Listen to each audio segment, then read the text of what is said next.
fan cams, club news, transfer news, match previews, legend interviews, Spurs women, press conferences, covering everything Tottenham and England.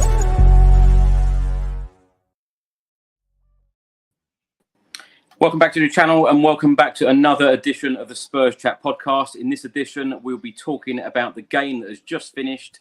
Hearts 1, Tottenham Hotspur 5, our first official pre-season friendly before the 2024-2025 season starts.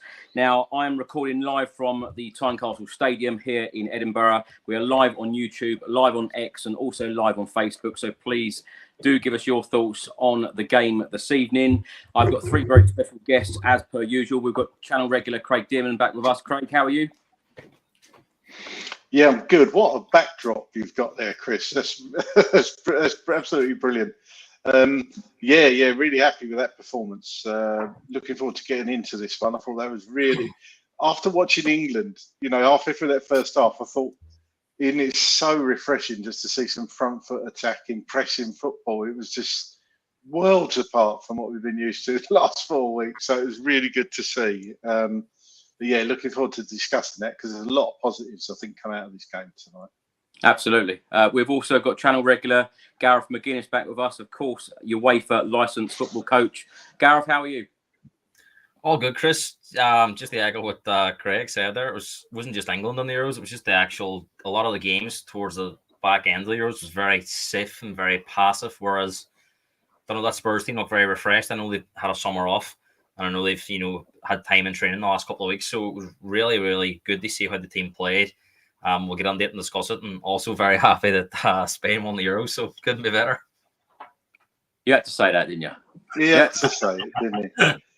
We've also got Bob Dwyer with us for the very, very first time. So, Bob, welcome to the show. Welcome to the channel. How are you? Yeah, all good. Thanks a million for having me, Chris. I was looking forward to coming on here. And yeah, we got a nice result there. Arguably two nice results over the last few days, as Gareth just said, from an Irishman here as well. So, first time on the channel, first time he has a go. coming in pretty hot. Look, it was a nice performance there to have a chat about it as well. I know Craig and myself literally said a couple of words before you and Gareth jumped on there, Chris. So we were both kind of saying it was promising as a first pre-season match. Well, of course, it has finished. Hearts 1, Tottenham Hotspur 5. Goals from Johnson in the first half, Lankshear, Moore, Spence and Phillips. Some really good performances. And as Craig said, we have got an awful lot to talk about because, of course, Ange Postecoglou changed the team for the second half. Spurs had 73% of the ball to Hearts' 27%. We had 22 shots in the game. Hearts had 10. Shots on target, Spurs 6. Hearts 3. Craig, let's come to you. Simply, give me your thoughts on today's game. I know it's going to be a weird one, this podcast, because, of course, we are going to be talking about the first half very separately to the second half because, of course, the starting 11 to the 11 that finished were completely different. But overall, happy today?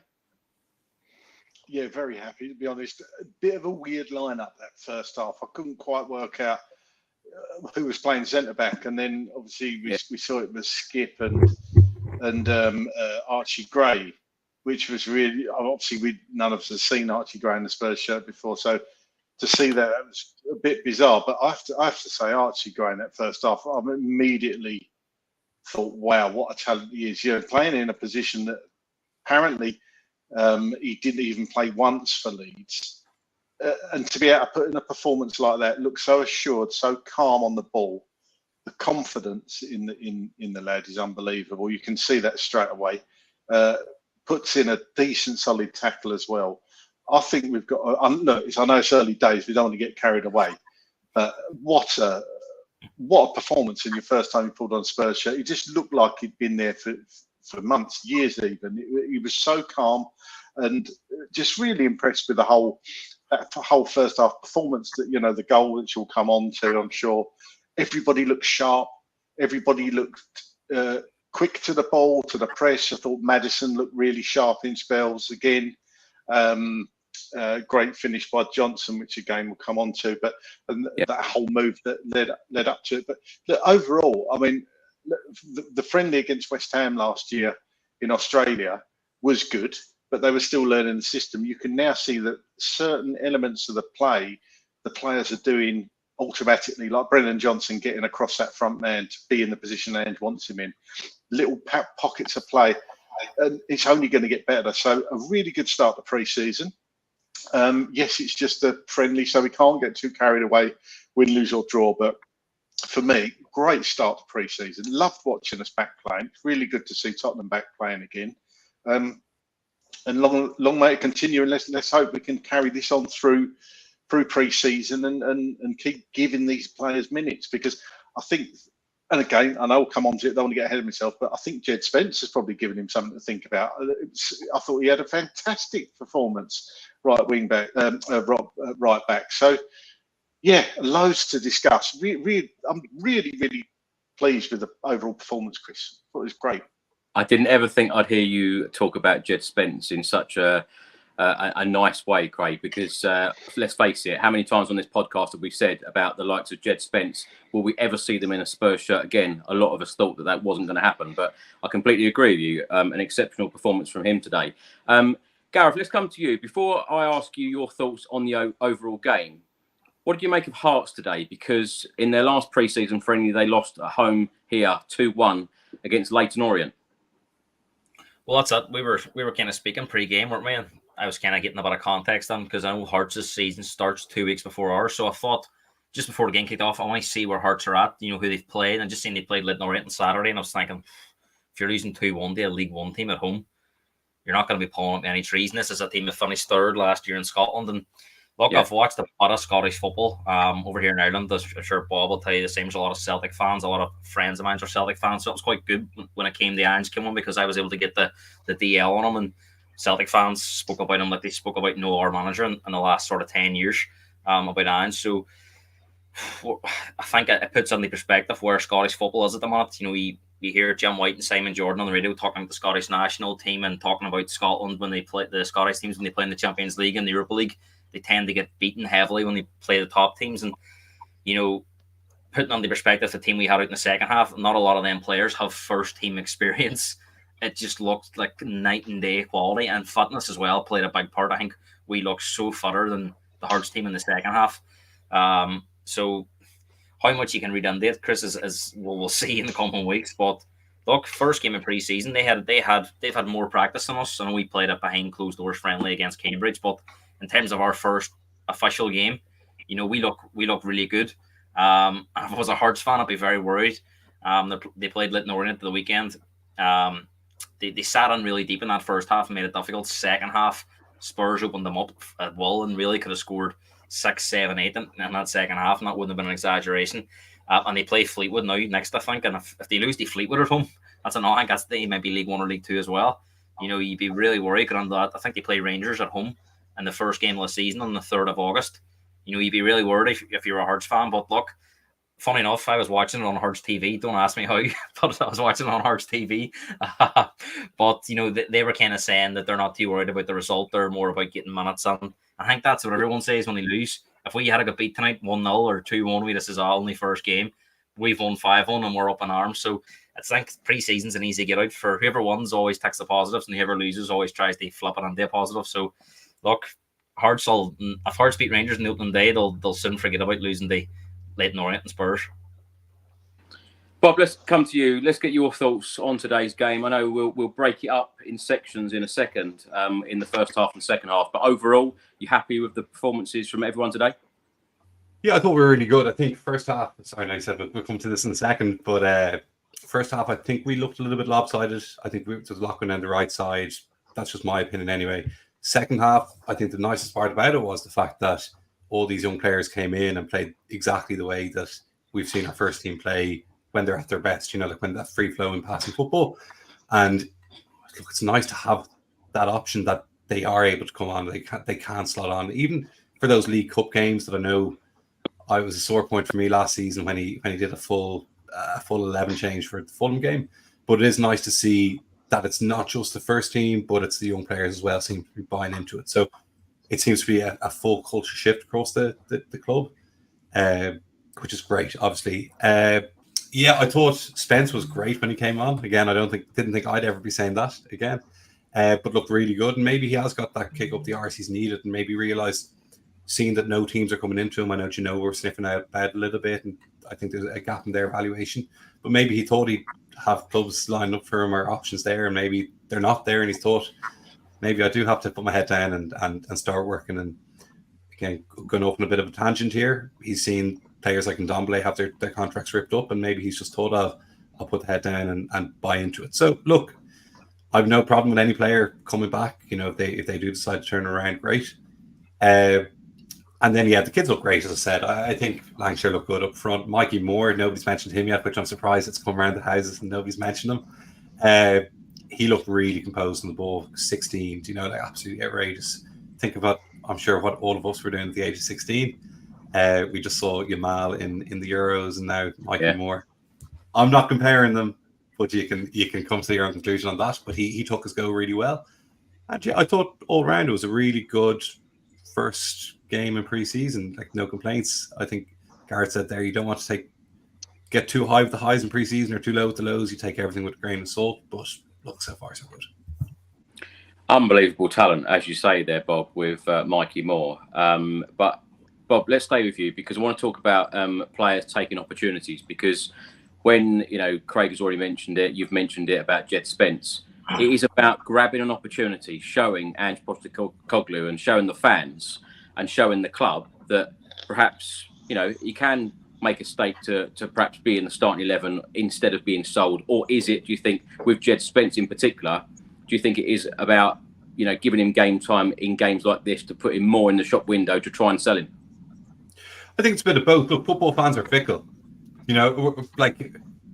We do tend to, if a player's a bad game, we jump on it, but it doesn't take too much to get out of that. Like I mentioned Ndombele there. How many chances did Spurs fans give Ndombele?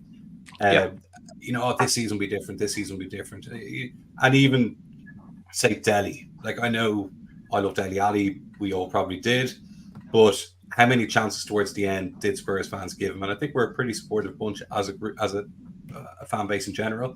That if Jed Spence puts a few games together, even if it is pre-season, maybe Emerson leaves. I know that's been talked about at the moment, and maybe Ange does think, he can be my backup, and then Parr gets injured, he's there ready to go. But yeah, look, football's so it doesn't take much to get you out of a club or into a club, and you do have to take that chance when you get it. It's just about taking when you get it, and then look, if he can only play as well as he can, and if that's good enough, great. I won't be complaining. Bob, why do you think that Jed Spence has been given this opportunity in the likes of, say, Sergio Reguilon, not even in the squad, and Brian Hill? That's that's a great question. That's great. Yeah, I hadn't actually thought about Reguilon or Gil not being in the squad. Initially, I just thought maybe it was the fact that we were short in numbers with Dragusin, Romero, and Van de Ven not having returned yet. We are quite light defensively. But yeah, maybe it's a case that Ange isn't Conte or Mourinho. I feel I'd like to think he is a bit more, I suppose, fair to players, that they can work their way back in, and maybe he's seen enough of Jed Spence in the last few weeks to think he is a type of right full or left full. I know it's right full, but fullback who can work his way into my system the way he plays. Maybe he can invert. I don't know what Ange has been seeing, but I think, say, take Reguilon, Chris. It was pretty clear last season the chances he did get at that inverted fullback role, it wasn't for him. Now, I actually quite like Reguilon as a player. I don't think he's too bad, and I think there is potentially a club out there for him. Yeah. But yeah, I'd imagine it's to do with training over the last few weeks, and maybe there's been an increase in attitude and there's been an increase in ability when it comes to playing in Ange's system. Craig, how many times have we recorded this podcast over the last couple of years and said it is about players taking opportunities? I tell you what, the future does really look bright. And I know a lot of fans that don't perhaps watch the under-18s or the under-21s and any of the youth development side at Tottenham will probably be surprised by a lot of these players coming through. I'm not at all surprised, because I watch them on a regular basis. The likes of Will Lankshear taking that chance, scoring the goal. Of course, Mikey Moore, A fantastic future ahead for him. So many good performances. And as you've also mentioned, Archie Gray looks so composed on the ball, no matter where he was on the pitch today, even punctured the ball because he went in for a hard tackle, which, of course, all of us Spurs fans absolutely love to see. Let's talk about the starting 11, Craig. Austin, Porro, Gray, Skip, Donnelly, Basuma, Maddison, Kulusevski, Johnson, Son and Solomon. Great to see Manor Solomon back in a Spurs shirt, by the way. Can I just ask you, first of all, before we talk about the starting 11, did you enjoy the first half or the second half more? Probably the second, because there was more goals, simple as that. But the first half, it was just good to see, like I said earlier, just attacking front foot football, because we haven't seen much of that over the last 4 weeks. So, and you know, Spurs obviously didn't finish the season brilliantly, very up and down, bit lethargic at times. It was just good to see sort of Ange ball, if you like, back on the table and being played. And they've obviously worked a lot on different moves and instructing players over and over again, no doubt, to make certain runs, be in certain positions. And it was just really good to see. Like you say, great to see Solomon back. I thought he had a couple of good moments there, but he's been out for nearly a year, so that's not going to be instant. As we spoke about, Jed Spence, he hasn't played in Ange's system at all, and you could see he was doing the inverted fullback role. So it goes to show he's actually wanting to learn the system and making the runs. You see at the end, one of the runs, it was lung busting, like 60, 70-yard run to put a cross in, and he was fairly knackered at the end of it. You could tell, but that's that. It's just so good to see, and the performances from Mikey Moore and as I say, Archie Gray, Bergvall coming on, looking confident in the middle of the pitch. I think the future's really, really bright, and I just hope he gets the players to go with it as well in this transfer window, because it's quite clear we still need a few additions, perhaps a little bit more experience as well, because you can't have a whole team of youngsters, but the youngsters that are coming through looked hungry, they looked keen, they looked like they want to show the manager what they can do. Ashley Phillips, it was great to see him. I thought he played well. Tyrese Hall, I thought he played well. As I say, Mikey Moore. It's just really, really promising, and I'm actually looking forward to the QPR friendly Saturday now as well, because it's just so good to see Tottenham playing like that. I don't know whether you guys saw earlier today, Ange Postecoglou is now being linked to the England job. He was just asked by after the game about it. He said, "I was having a nap this afternoon. I have no idea. I'm the Tottenham Hotspur manager, and I'm determined to bring success to this club. That is where my focus is totally." Gareth, let's come to you. On the starting 11, were you surprised? Because a lot of fans on social media before the game, they were saying, who on earth is the back four? Well, that's it. Sometimes you would be surprised, but not with Ange. I think Ange is capable of pretty much anything when it comes to team selection. He's big, he's brave, and he's bold, and he'll stick by something if he believes in it. I don't think it particularly worked in that first half. I think echo what Craig says about Archie Gray. I thought he was excellent. Thought Skip really struggled in that role, and you can't really. I'm not his biggest fan, but you can't really blame him. He's probably never played there before. Certainly not for Spurs anyway in that role. He looks vulnerable. They pace him behind a few times in that first half. Anytime we did lose the ball and went down behind under that channel, he looked a bit vulnerable on that side. And Donnelly was pushing forward, so he was kind of vulnerable in terms of his 2v1 and stuff. It doesn't happen very often, but it did look like Hearts could Hearts could have scored at least two in the first half from crosses. So I don't think that particularly worked. Second half, we looked a lot more balanced. I think, as Bob said earlier, the jury's out for me on Basuma. I don't think he showed much tonight. I think it was very much like the Basuma we seen in the second half of the season. The Basuma in the first half of the season, I don't know where it's gone. I know it's only one game in pre-season, but I think he'll have a real fight on his hands with the players that are in that squad now. I don't think there will be as much loyalty from Ange if he hasn't pulled up any trees. So it'll be interesting to see what happens in the midfield. Solomon, I know it's only his first game back. I don't think he was great on that left side. It was good to see him back, but he obviously needs time. Son looked a bit rusty at times. Maddison was a standout player in the first half for me, definitely in the attacking part of the game.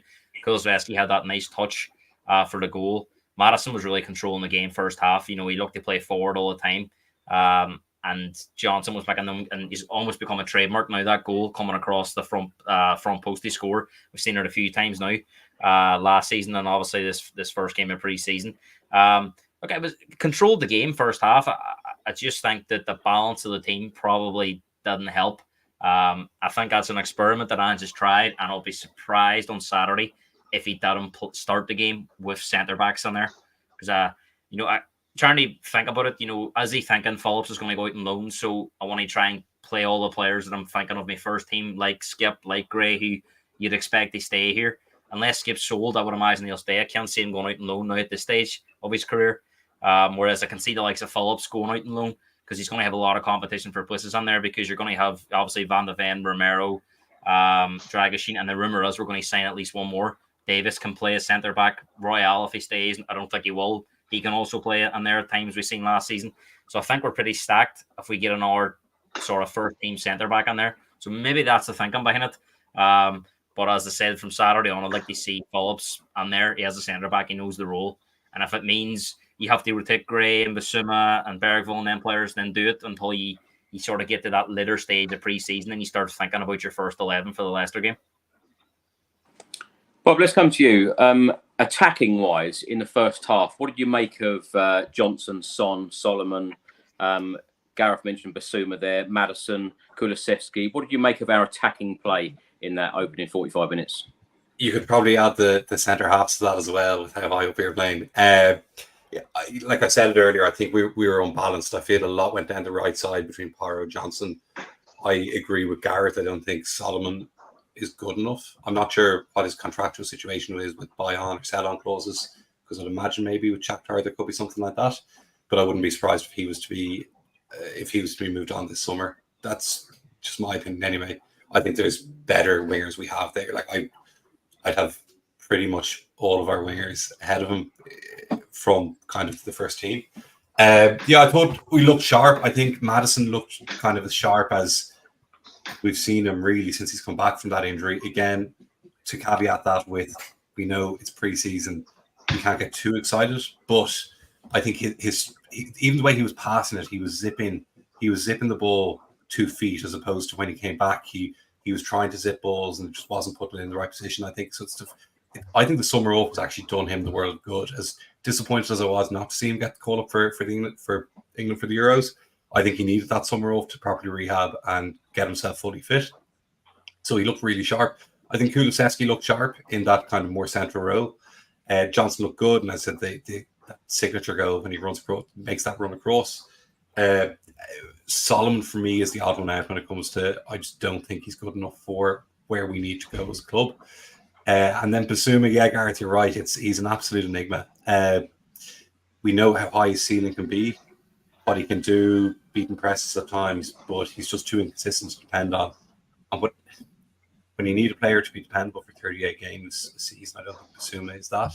As much as I'd love him to do well, he's not consistent enough, and he has a red card in him, he has an injury in him, and we all know the talent he has. He's probably just, as I said, I think, look, it's really, what do we want Spurs to be this season? Okay, are we looking to kind of battle it out for top 4, finish 4th, 5th like this season? Or are we looking to kick on? And if we're looking to kick on, we do have to be ruthless with that type of player. As likeable as Basuma is, in my opinion, as the way he plays when he is playing well, and he seems a good character around the camp as well. We do need to be a little bit more ruthless, which I think we've learned over the last few years by not being ruthless enough when we've really needed to be. So I think, him and Solomon probably could be moved on. But the rest look really good to me. Well, attacking-wise, after 15 minutes, we put a cross in from the right, no one there. A couple of moments later, a cross in from the left from Solomon, no one there. Does it worry you in that final third again? Because Ange Postecoglou referenced this on a number of occasions throughout last season, and all of us fans are saying we need to bring in another striker. Does that just highlight again for you how much we need to strengthen in the area, and perhaps, I know this is a ridiculous statement, but replace Harry Kane? I know it's very difficult to play someone like that, but bring in another striker, another option. Yeah, I think we need a 9. I don't like Son through the middle. I think he can work through the middle in certain games, depending on the opposition, but he wouldn't be my starting 9 for Spurs week in, week out. I think if you're to break, I know generally people break a pitch up into thirds, but if we break it up into quarters, if we break it into the first half of their pitch, of their side, their end, I think the first part of that we were really good in that kind of 8 to 10 different distance, we'll say. But from the 9 to the 10 or the 10 to the 9, we're just not, we didn't look clinical enough in that first half. And yeah, I think somebody like Ivan Toney, without speculating and saying, oh, this person, that person, I think would make a massive difference, because then it means Son's going to be playing up to left in his best position, and we're going to have that focal point through the middle. I think there was another one, maybe it's the one he referenced. Donnelly put a lovely ball in from the right side on his left foot, and it didn't go anywhere, and it was an absolutely, it went across, and I think Solomon mishit it. But yeah, I think in that final, we'll say the final quarter, we just didn't look sharp enough, and then the second half we were a different beast. Craig, let's come to you in the 21st minute, across from the right, from Hearts, and they missed their opportunity just past the post. They also missed a sitter moments later. They had a fair few opportunities in that game, especially in the first half, didn't they? Yeah, they did. I just want to say as well, the bloody seagulls up there. I don't know if you've seen them inside the ground as really? Annoying as it. Honestly, I've never seen anything like it. That's all the people around me kept going on about the seagulls, because they were all around the head and everything. Yeah, you can see them in the background here. Yeah, it's unbelievable. Never seen anything like it. Anyway, enough about the seagulls. I feel like Eric Cantona. Right, that was a bit worrying. They did get in a couple of times. To be honest, I wasn't surprised with the back four we had in that first half, because none of them had played at the back in that position apart from Porro.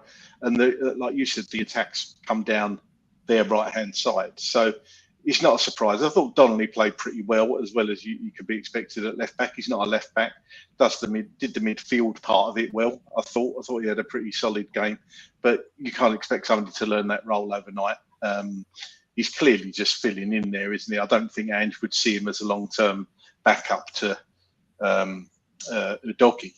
So it's just, you've got to look at the centre backs in that first half as well. Obviously, we all thought it was a bit weird, but obviously he was just trying to give it the whole squad for at least 45 minutes or 45 minutes maximum, and just get through the game that way. So I don't really can read too much into that, if I'm brutally honest. Because, are you a fan of that, Craig? The fact that he changes the team in pre-season, because of course he did this last year as well against West Ham in Australia.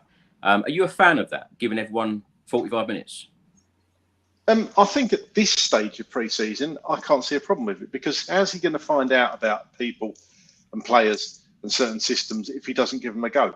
I don't mind that. However, I think as we get towards the end of the tour and the Bayern Munich game at the stadium, I'd like to see him going with what he thinks is probably going to be his first 11 against Leicester on the opening day. That's the way I see it. He's taken a squad of 27 up there, 26, 27. So even Luka Gunter got on, which was great to see. So I haven't got a problem with that at this stage of the season, I must be honest. And 5-1 win. I know the scoreline doesn't really matter at this point, but obviously he was doing something right. So it was.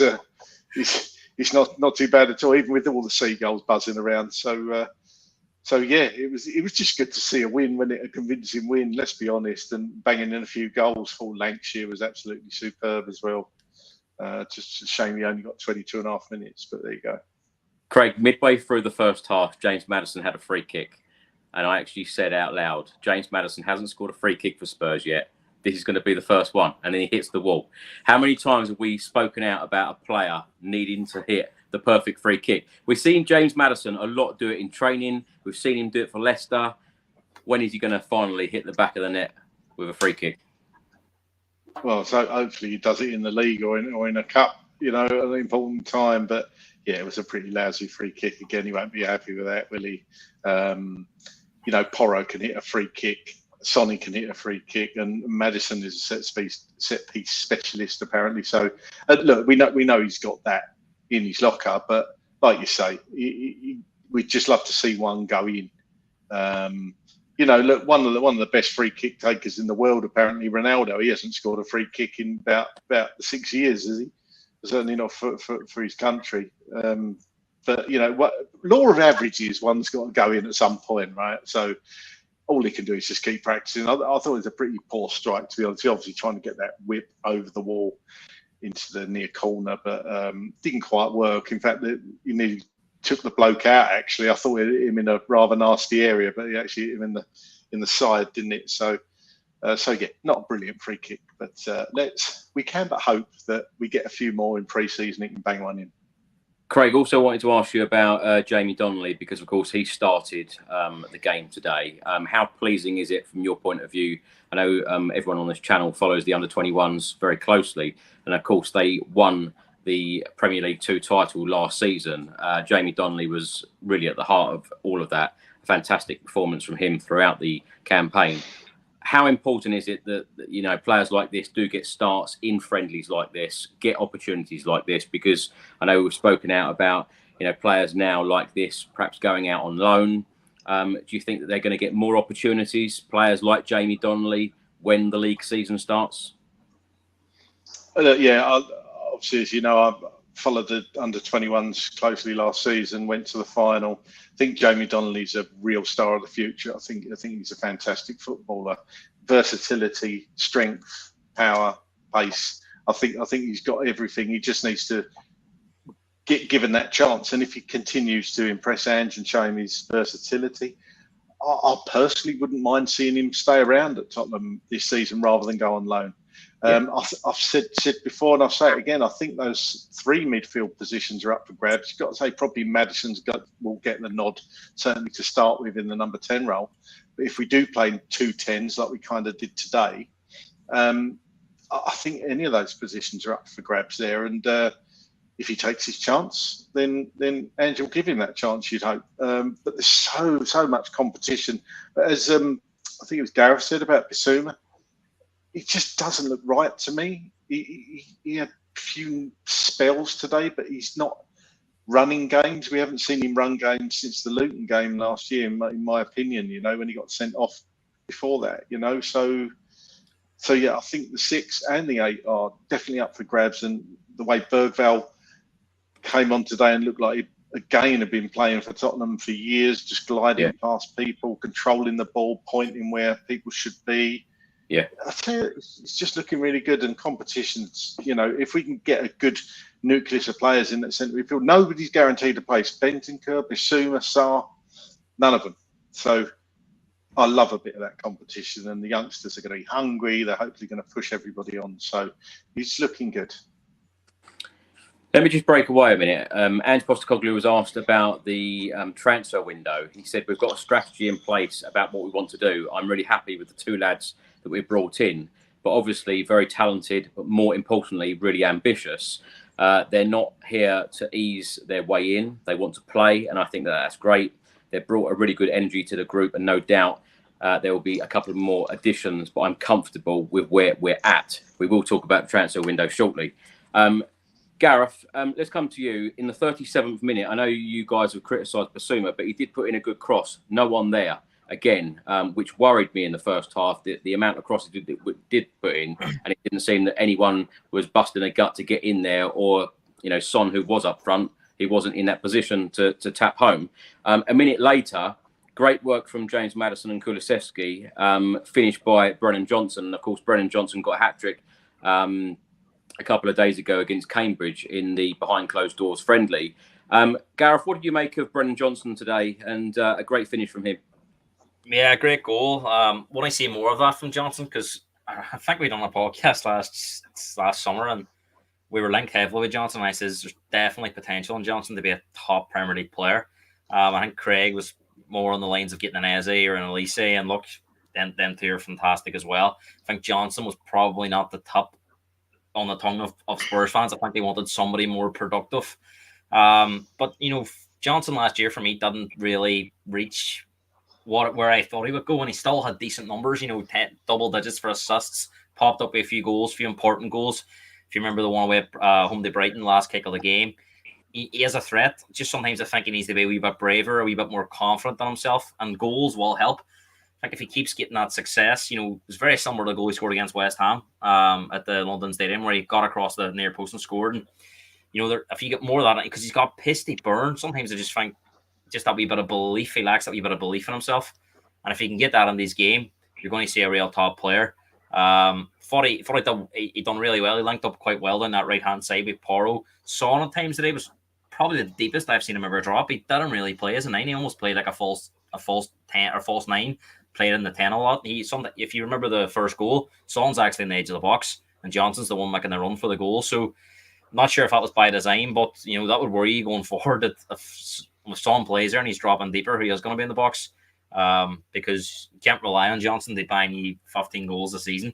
You know, Son scored 17 in the league last year, so we need somebody that's going to produce numbers.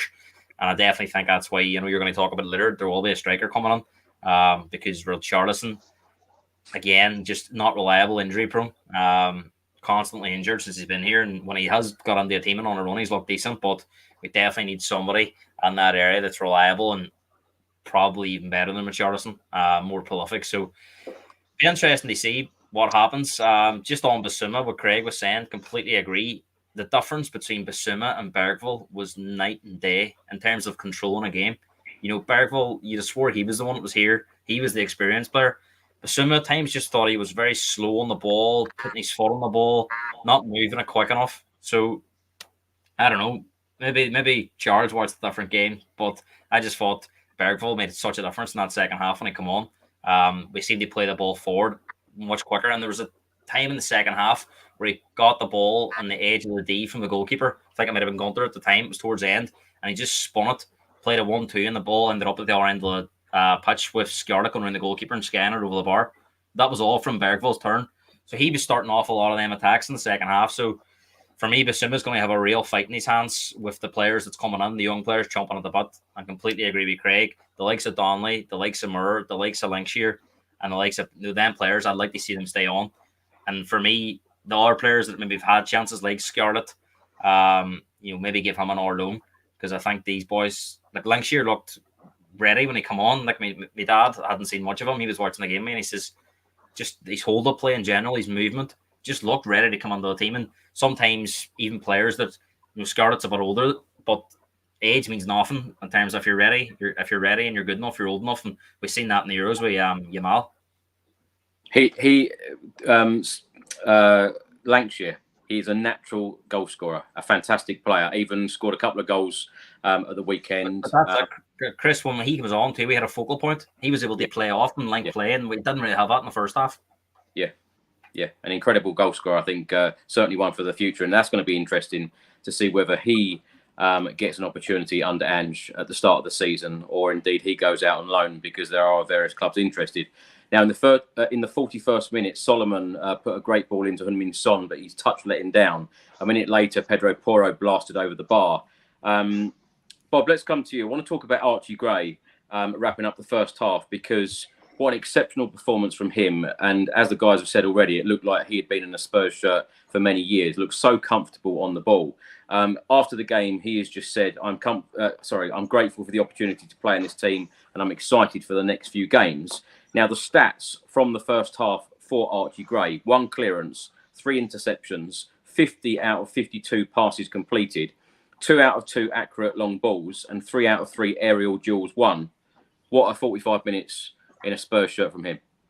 Yeah, I thought he looked really good, and I mean this in the nicest possible way. I don't mean this in a negative way at all, but I feel when a player is playing out of position, say like he was, and you don't notice anything, it's almost like a good referee you don't notice, you know. So I feel he looked so accomplished for an 18-year-old who's just signed for us a few weeks ago. I thought he looked really, really just solid and good, considering he's playing out of position. Really looking forward to seeing him in the centre of the park. Every Leeds fan I asked about him, I had comparisons with Bellingham. I've had some big hype around him, so I'm really looking forward to seeing him week in, week out. He's another one, obviously, who can cover right full for us. I know we were touching upon Spence earlier on, but between Porro, Spence, and Archie Gray, I don't think we need maybe another one. That could be controversial. I think that gives us enough cover in by full. But yeah, I thought it looked really, really good. And like this, without not saying too much about it, yeah, I thought he was solid. I thought, considering he was out of position, he didn't look phased. As Gareth said earlier, the one who looked phased was Skip, who probably has 100, 150 more first team appearances across the years. Dearman, I thought he looked really good, and looking forward to seeing him playing in position. And Postecoglou on the actual game, he said it was a good exercise for us. The teams in both halves worked really hard, and we played some decent football. As I've already mentioned, and Postecoglou changed all 11 players at half time. Whiteman, Spence, Royale, Phillips, Robson, Hall, Bergvall, Devine, Moore, Lankshear, and Werner. Bob, were you surprised that Ange changed all 11 players? I kind of expected it again because, of course, he'd done this last year. But the second half, it didn't exactly start very well, did it? Because we conceded within seconds. Emerson Royale at fault for the goal. Full disclosure, I had to pop over to Tesco to pick something up and I missed that goal. So not the worst one to miss, but yeah, no surprises. We saw him doing it last summer as well when he was on tour down in Southeast Asia. He was changing 11 players at half time. But look, that's what pre-season's for. It's about getting as many minutes into people's legs as possible and as many players as possible, and knowing who you can keep and who you're going to get rid of. So yeah, I have no problem at all in that. And to be honest, the changes worked. So I don't think anyone can complain. So I think the biggest positive was, as I mentioned earlier, was seeing these young players come on, not just hold their own, but hold their own while playing the Ange way, to put it that way. So yeah, it's really good to see. And look, the more you see these players, the more you can get behind them, the more you can relate to them. You know, it's the nice part of pre-season. I think we all watch football, we all watch Spurs week in, week out, and we're pulling our hair out, and it can almost not be enjoyable at times. Whereas pre-season, you can sit back, you can relax. As long as they play good football, you can kind of just enjoy it. There's not too much stress on it, which I thought was probably the nicest part of the game today. Craig, can I also ask you about the goal that we conceded? That was bloody awful. Yeah. What a horrible start to the second half. It was, yeah, I don't know what he was thinking. Look, I knew Emerson had to play because we were we didn't have to play, but the Ange thought it best to give everyone a half or whatever. But it was just if that had been in a league game or whatever, then he'd be getting pelters, wouldn't he? It was a pretty basic mistake. And, I'm just a bit worried. I just hope no other teams were watching that, because if we're trying to sell him, it doesn't look very good, does it? But I was going to say, some of these games you want to be putting players in the shop window, and that didn't exactly do him any favours. But we'll come on to Jed. We'll come on to Jed Spence, because after 55 minutes, Spurs went 2-1 up. Lankshear with the finish, Jed Spence with a great assist. Now, if we're talking about players taking opportunities and showing what they can do, Jed Spence certainly did that today. Yeah, absolutely. I've been a fan of Jed Spence as much as anybody else. I wanted Jed to succeed at Tottenham because there's a player in there. And like I say, I just hope he goes on and has some more brilliant performances during the tour, during the pre-season, because I've always said I thought he could really push Porro at right back. And I think we got a ready-made player there. I don't think we need to look to anybody else. But Jed's going to want to do it. He's got to have the good attitude that's going to impress Ange. So, look, let's hope he can really get some good game time, good minutes, keep assisting, keep running up and down that right-hand side, putting in the work. And he's going to give Ange something to think about, because I think it's there for him, that you don't want to say backup role, but to push Porro, because he didn't really have anybody to push him last year. And look, he had a great season, Porro, we know that, but he only really had Emerson, didn't he? So if we got Jed up to speed, learning the role, learning the system, and keep putting in performances like that, I'm not getting carried away. It was Hearts, right? And they lost to Orient at the weekend, like Gareth said. So, but you've still got to be out there and do it. You've still got to do the work, and he was getting himself in the right position. So I'm really curious as to where this goes for Jed, because I think he has got a future at Tottenham, but he's going to want to take it, Yeah. Yeah, completely agree. Gareth, let's come to you. In the 60th minute, Bergvall to Devine to Moore, shot over the bar. I tell you what, that just seems like the future of Tottenham Hotspur. And then just moments later, Mikey Moore put Spurs 3-1 up. Bergvall with the assist. How excited are you by this young group of players that are coming through now in this team? Well, that's it. You kind of, the second half starts and you go 1-1 and you're thinking, oh my God, nightmare for the young lads, because you're thinking they 1-0 up, cruise control. All of a sudden, it's 1-1. Hearts had just brought on Shankland, who scored a goal. He was top goal scorer in Scotland last year. I think he scored 31 goals. This is on the Hearts TV. Scotland were devastated. I think he might have got injured in one of the games at the Euros, and he couldn't get. He didn't get used as much, and that was a bit of a blow for Scotland at the Euros. So you're thinking, oh my God, how are these boys going to react? And the reaction was unbelievable. I mean, it didn't faze them at all. They just played their football, fought down that right side. We were really strong. We Spence, Bergvall, Devine was popping up in that area, and of course, the young and upcoming Mikey Moore, who, I mean, nobody can get enough of, and you can see why, because I've don't watch as much of the academy as I probably should, but this name, Mikey Moore, has just been all over Spurs social media, and I've ended up sitting watching him for England under 20s. So he's a real joy to watch. He's great feet. Me and my dad were watching it, and my dad was being quite critical of Timo Werner, saying, look at the difference between Timo Werner and this Mikey Moore. Timo Werner couldn't have scored that chance that Mikey Moore got, the composure. And, Werner, I think, grew into the game in the second half, and I'm sure we'll talk about him. But he had quite a shaky start and kept giving the ball away. And Mikey Moore just had all the composure. Bergvall, we said the difference between him and Basuma at times, the composure. And Jed Spence was absolutely tearing up down that right-hand side. Porro's very good technically, and he's very good at crossing the ball. And Spence, to be fair, put on some unbelievable crosses in that second half. But just the dynamic and the pace and the power. And this boy's still only 23. And Chris, I think when he signed, I was on the podcast, and I was so excited about him coming on, because at the time we had Matt Doherty and we had Emerson Royale. Porro wasn't signed to the January after, and he also had a very disappointing start. So I thought this would be the future of Spurs at right back. And, I think it's quite telling that Reguilon and Brian Gill were left out, but Spence has come on. Maybe he's come back refreshed. Maybe last year when he came back, he probably just seen another manager coming on and thinking, oh, it's going to be the same old at Spurs. Seeing how well the team did last year, wants to be a part of it. Maybe it's a bit of buy-in from him, and maybe a different type of character to Conte, and putting the arm around him and saying, look, believe in yourself, buy into it. Attitude has to be there. Me being a coach, it's not just about the talent. You have to have that buy-in from the player. And if Spence has that buy-in, then there's no reason why him and Porro, Craig spoke about it, about pushing for the spot. We're going to be playing a lot of football in Europe. No reason they can't be rotated. And obviously, when it comes to the crunch games, whoever's playing the better plays. I would love to see us have that competitiveness on that right side. And if forever one of them is injured, you still have the other one there. You're not panicking. Whereas with Emerson, we've seen it in the first half.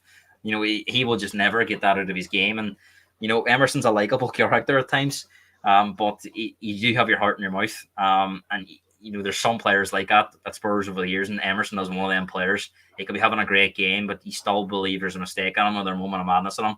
Spence just gives you that different type of player. So I'm very excited. If he's playing the first game of pre-season, I would suggest that there's been some sort of buy-in from the player, and that Ange is going to give him a chance in pre-season to prove himself.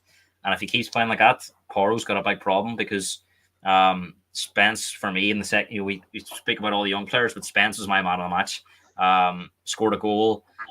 He could have had a couple more assists from crosses under the box where players didn't finish. Just his overall play, the assist for the goal, that was kind of like a reverse pass. He was looking one way, played it outside his foot. So he's got it technically as well as the athleticism. But no, so excited with the players coming on, the young lads, and Bergvall looks very early on and very similar to Gray. They look like they're ready to come onto the team. And we spoke about it, Chris, about players being ready coming onto the team, and that's what you want. They might be young, but young players, for me, always give more of an opportunity from the fans as well, because you can see where they could potentially go. So excited. Very early days in pre-season, but can't wait for Saturday, really. QPR, let's go. Absolutely. Well, I still think that we need that fine mix of bringing in experienced players. I know we'll talk about the transfer window shortly. So that's going to be an interesting one, what happens in the next few weeks, particularly before we go on the Asia tour to Japan and South Korea, because we know that Ange Postecoglou will want the new signings on that plane. Bob, what do you make of Aleko Valise coming on, Lankshear going off? And Valise seems to have had quite a tough time at Tottenham since joining. Of course, he went on loan. He then didn't play. He's come back now, and he ended up going off 8 minutes from time because he had a problem with a nosebleed that wouldn't stop. He's had a tough time, but what did you make of that sub overall? Just on mute there, Bob. My dad was absolutely devastated that Lankshear come off. He was fuming at the TV. He was going crazy. He was absolutely gutted. Sorry about that one. Amateur error over here. We all do it. Valise, at the end of the day, he signed for us when he was 19. Came like big shift for him coming over to England. Not sure how good his English is. Like, it's going to be tough to settle into a new country. Then he shipped off on loan straight away. So it has been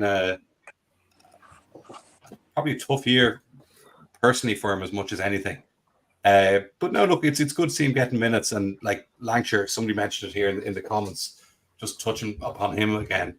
Like the size, he's physically a big boy, isn't he? He's ready to go. I wouldn't fancy defending against any of them. They're professional footballers, but I wouldn't fancy going up against him. Like physically, he'd be an absolute handful. So when someone's what is Lankshear 18? 19, 18, 19? Like to be that big and that physical at that age is absolutely promising.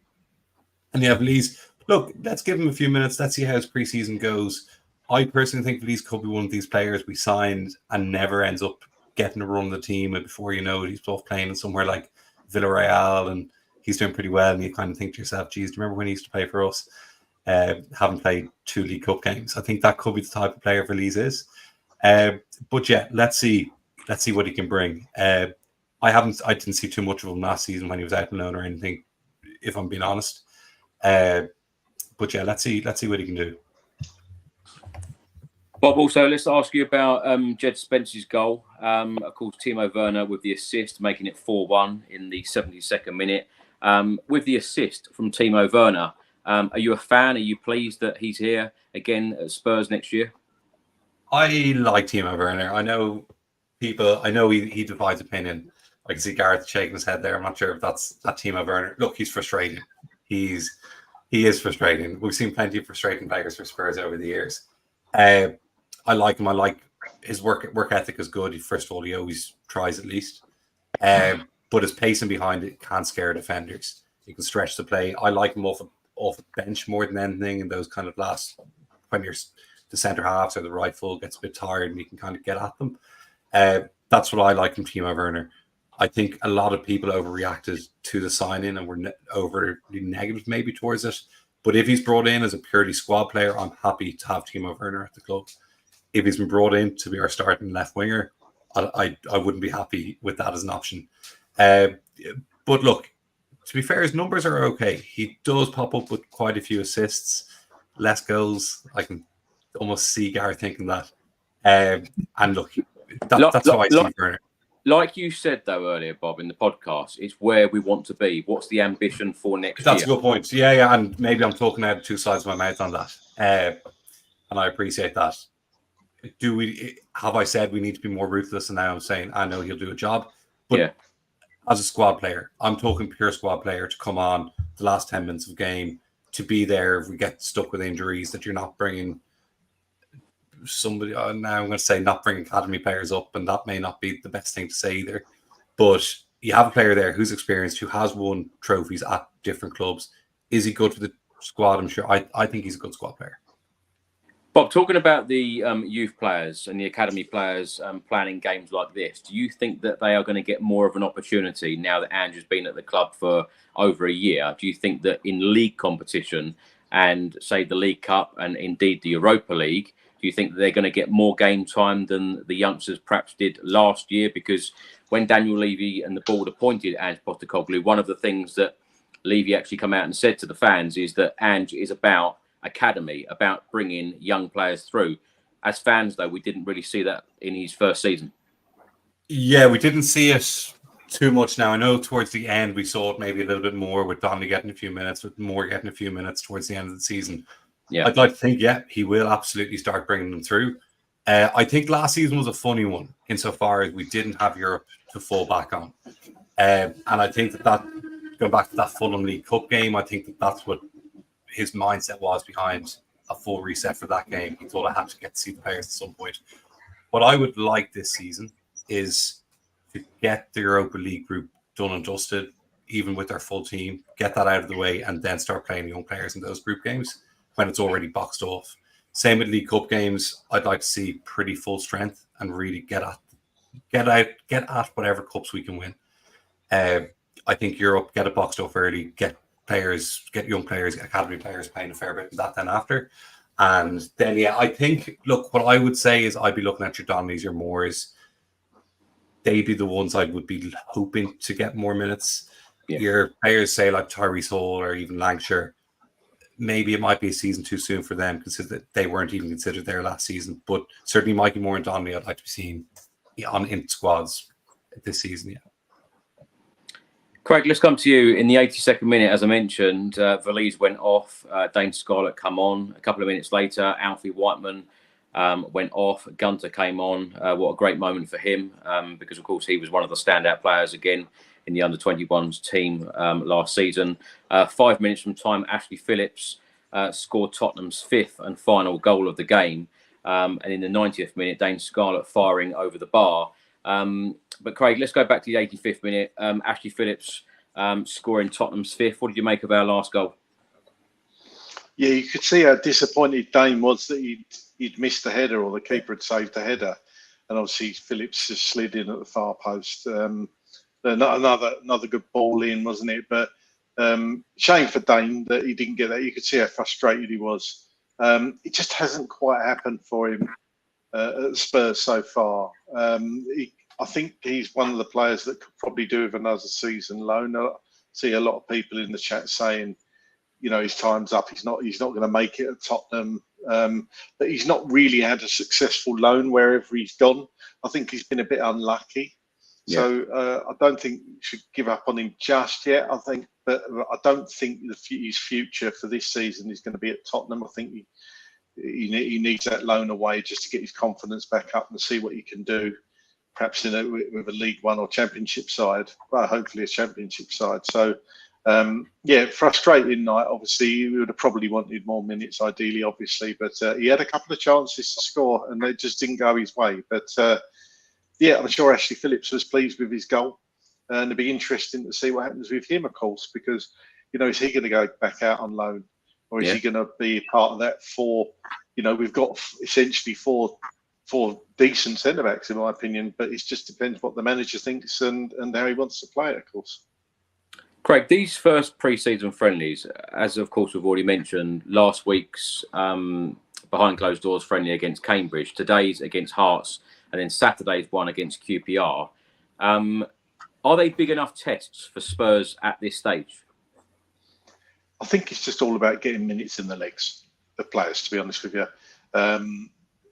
It's literally that, just getting your fitness levels up, learning passages of play, probably easier to do against the likes of a QPR, for example, or Cambridge, because you're going to have more of the ball to practice those movements with.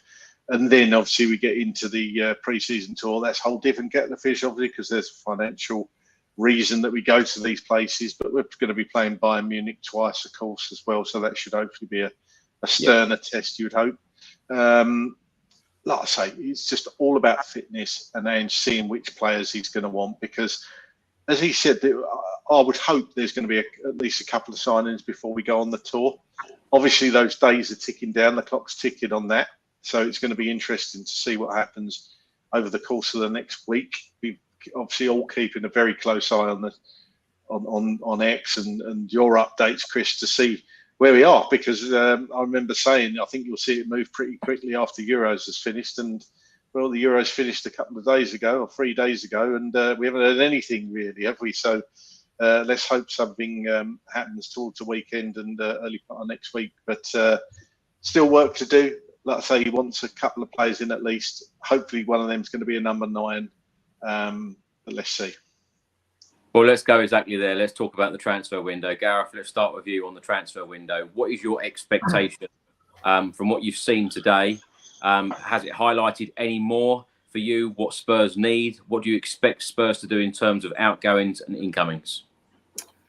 I think you hit the nail on the head there, Chris, with the last word. He says there, outgoings, I think that's probably what's holding it up at the moment, because there is a squad size. You can only submit so many players on a squad.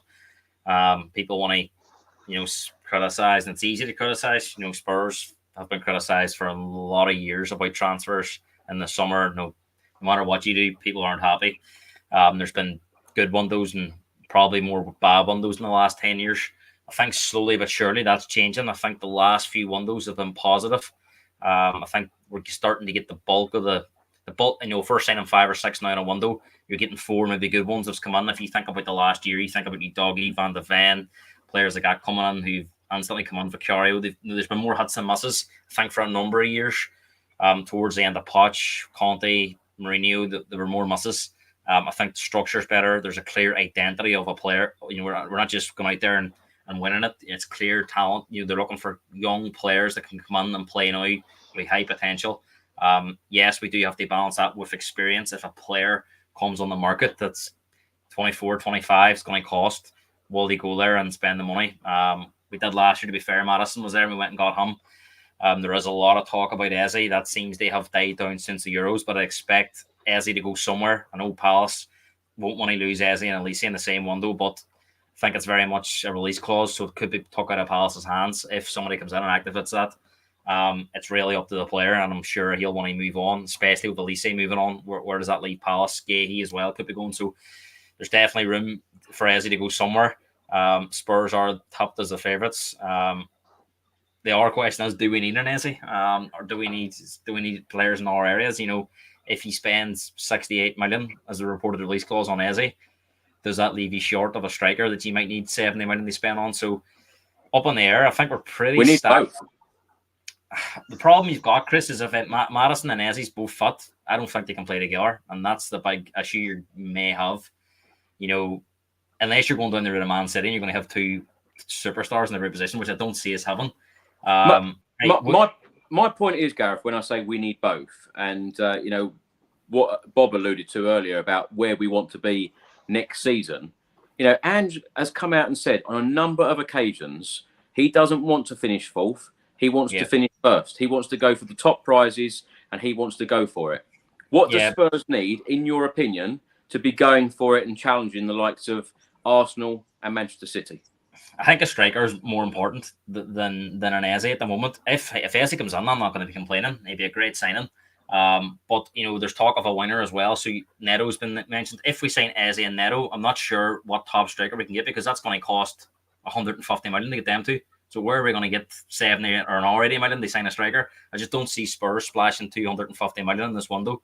I would love to see it, but I just can't see it, because it's obviously going to have to be a balance in the books job. I'm not sure, the players being linked out, or Højbjerg, Emerson. I'm not sure what we're going to pull in for them to. Maybe 40, 45 million. So I'm looking at the alright goals, and I'm just not seeing where we can raise money to balance the books. And balancing the books is now fundamental for every club with PSR. So for me, number one priority at the minute's a striker. And I want to see a top striker coming in. It's a diluted market. There's not that many out there, so it's going to cost upwards of 60, 70 million. So that has to be number one priority. I would like to see another centre-back come on, because I think with Van de Ven, Romero and Dragic, you're a bit short if one of them gets injured and you're playing Europe and you've cup games. So I would like to see another experienced centre-back come on. And would also, if there's money in the Kerry left, I would like to see a wide player coming on. They can play off the left or the right. Eze, for me, great signing. It would be, but I just think we've got bigger priorities than an Eze at the moment, as disappointing as that sounds. Bob, we've spoken so often on this channel, certainly since Ange Postecoglou has come in, said about what kind of rebuild that we've got. I know we're still going through the massive rebuild. Lots of players need to still go out the door, and lots of players need to come in the door. But as you mentioned earlier, what are we going through, for next season? What is the plan? What is the ambition for next season? Of course, we all sit here and we all want Spurs to win trophies. We all want to see Spurs win the Premier League one day and lift the FA Cup again, because it's been far too long, etc., etc.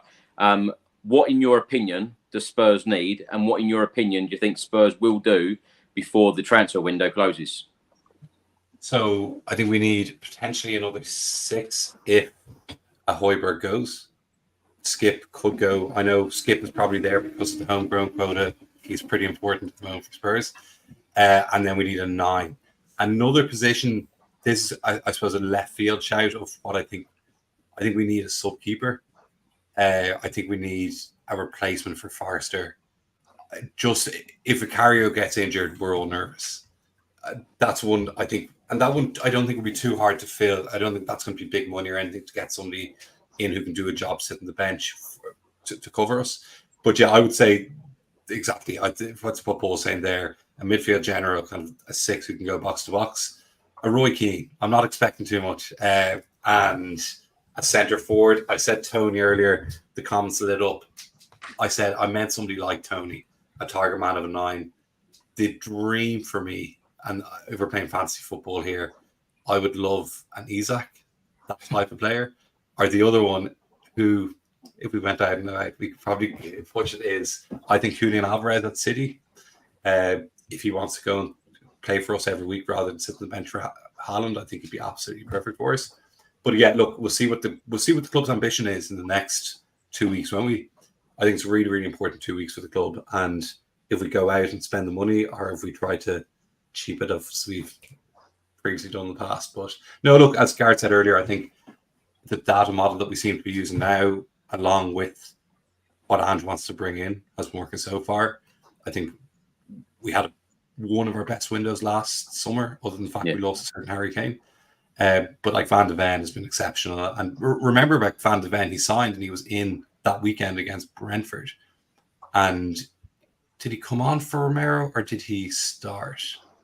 He started, didn't he? Romero went off injured, but yeah, he started and he fit in perfectly. So I'm not as nervous now with new players joining us. I'm pretty confident in that we've started to nail our data model. Bob, how confident are you, though, as a Spurs fan? Because when you look at the 2 transfer windows under Ange so far, we were one of the only Premier League clubs to do business in the January window. Dragushin coming in, and of course Timo Werner coming in on loan. I know some people that did divide opinion about Timo Werner, but I thought it was a very clever move at the time from Spurs. And of course, when you go back to that summer transfer window, it was, as you said, one of the best. I completely agree with you. How confident are you that these good windows are going to continue for Ange? Yeah, I'd be confident. And even if we look back in previous windows, now I know we had a dodgy summer window in going into Conte's last one, but that Bentancur and Kulusevski window as well was a pretty good one. So I think generally we've been pretty good. There is always going to be misses, but yeah, I am very confident, Chris, in whoever's making decisions, be it Lang, be it Paratici if he's still involved, be it Ange. I think between them all, they have a pretty good understanding of each other and what each other want. So yeah, I'm pretty confident, Chris. I'm a confident Spurs fan for my sins. I think we're going to win something this season. That's how confident I am. I think I think last season was about the base, and now it's about building on that. I think we have the solid base after kind of a messy few years, and now it's about building on that. And like I listened to Pat Nevin on a radio show over here in Ireland, and he obviously has a great understanding of Celtic and Scottish football, and he's been saying all season, even when we were on the run at the start of the season, don't mind Ange now. He goes, it's all about the second season with Ange. So he probably seen a lot more of Celtic teams than I have. So I'm happy to listen to Pat Nevin on that one. Yeah, we were lucky to have Pat Nevin on the podcast last season. He was very complimentary about Ange Postecoglou and Spurs. Craig, before I ask you about the transfer window, Ange Postecoglou on Jed Spence's performance today, he said Jed did well. He's had a tough couple of years. He is training with us, and I think all of the players, when they're here with us, I treat them as Tottenham players unless something suddenly changes. He was good tonight, took his goal well, he contributed well and got an assist. So as we've all said, it's going to be interesting to see what his future holds, whether he'll be remaining as a Spurs player or Genoa come up with more money and he goes back to them, or indeed finds another new club. Craig, I know we've spoken at length and we speak regularly off these podcasts as well about the transfer window saga at Spurs. Let me ask you again, we're weeks away from the new Premier League season. If Spurs didn't sign a striker and we didn't sign Eze, who you go on about in every single podcast, and you probably mentioned Eze in every podcast that we did last season. If we don't go and sign Eze and we don't sign a striker, would you be disappointed? Yeah, very much so.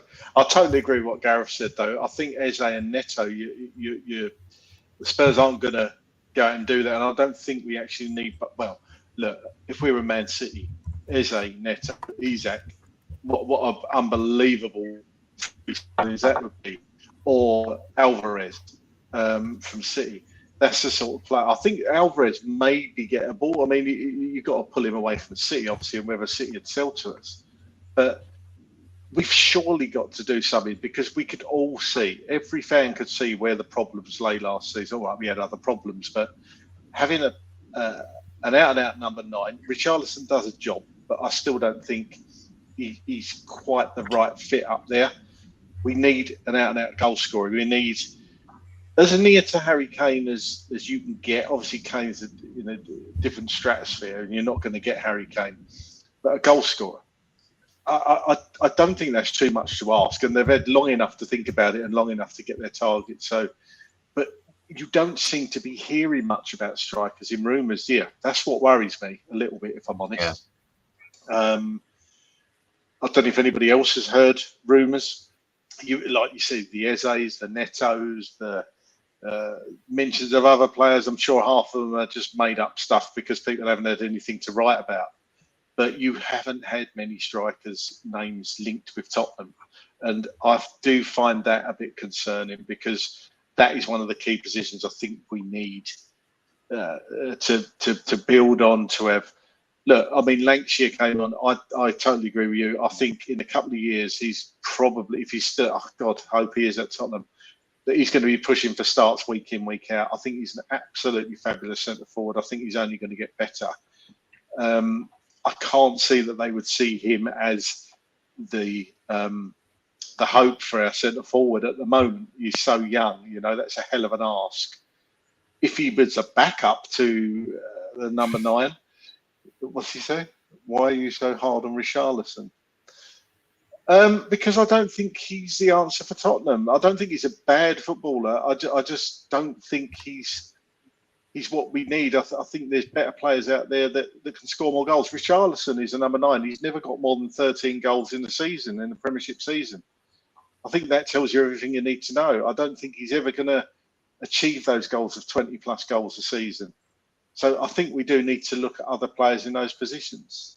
But a lot, like Gareth said, a number 6. Could Bergvall play in a 6? Could Archie Gray? Perhaps would Ange see them two as chopping and changing? I think we've got a lot of midfielders. Look, I'd love a Roy Keane type player to come in. But, we have still got some areas we need to strengthen in. So, as we said, the backup goalkeeper. But Brandon Austin signed a deal now. Are they seeing Brandon Austin as the backup to Vicario now? They're not going to look at goalkeepers. So there's so much work to do. But I just want a striker to come through the door and then go from there. Chris, do you mind? Sorry. Go on. If I just add a point to that about the Eze. Craig, similar to yourself, I absolutely love Eze. He will be my dream, just as a player I've always liked. The other thing is, unfortunately, there is going to be life without Heung-min Son at some point, and we are going to have to start preparing for that. He's 32 now; he'll be 33 at the end of next season, and we're extending his contract for another season, so that brings him up to 34. You're not going to have a left winger playing for a top team at 34. I don't think so. Anyway, like every winger we've seen, like Ronaldo's, have gone into the middle. Son can't probably go into the middle at the level we need him to. So we are going to have to start thinking about life without him at some point. As much as it kills me to say that, But so it's not necessarily him or Maddison. Bring him in for a season, have him rotating in and out, have him get to know the team, the system, and then you're good to go when there is that day when it finally comes. That's on, isn't it, Spurs? That is going to be a sad, sad day. That really will be. And Postecoglou, after the game, when we're finished with this, he said, "We haven't achieved anything yet, so until we achieve something, my work is not done." So hopefully he will be fully backed in this transfer window, and we will get everything that we want, and we're going to be super happy and challenge for honours and perhaps lift a trophy next year. Fingers crossed. We're finished with positivity. Gareth, thank you so much for joining us this evening. Please tell everyone where they can. You've just seen Darren Altman come in the room now. So I think he's had a few too many of them free beers he's got earlier on. Yes. Yeah, Gareth, where can everyone find you? What are you up to at the moment? All good. Chris, thanks for having me on again. Really enjoyed the podcast. It's good to be back for the 24-25 season. You can find me on X at Yars Hot Spurs. Also do a podcast online, Premier League based, not Spurs, not just Spurs, obviously Premier League in general. I started back there on Monday night for the season ahead. So you can find that on Facebook, on YouTube, at the 12th Man Podcast. Thanks for having me on, Chris, and good start to pre-season. Let's go again on Saturday. And Bob, it's been great having you here for the very first time. Where can people find you? Yeah, so that starts. Chris, thanks for having me on. Twitter or X, whichever it goes by at the moment, is probably the best place to find me when it comes to Spurs. So at Bobby Dwyer 1989 is my handle. It's 99% Spurs, so that's probably the best place to find me. Well, thank you, Bob, and hopefully we can get you back on the channel very soon in the near future. And Craig, thank you so much as always. Where can people find you? Yeah, Dearman9 on X. If you want to give me a follow, that'd be great. And make sure you look after Mr. Altman tonight. Get a couple of black coffees down him. So he's obviously had a fair few drinks up there in Scotland. So as long as he's all right, give him a cuddle. We'll just say that Darren's had a good night. That's what we're. Darren's had a good night, and Spurs have had a good win. So yeah, bring on QPR on Saturday afternoon. That's what I say. Craig, Gareth, Bob, thank you so much for your time this evening. You've been great guests, and thank you for watching, everyone. Thank you for listening, and we will see you on the next podcast after we play Queen's Park Rangers Saturday afternoon. Have a great week, and come on, you Spurs.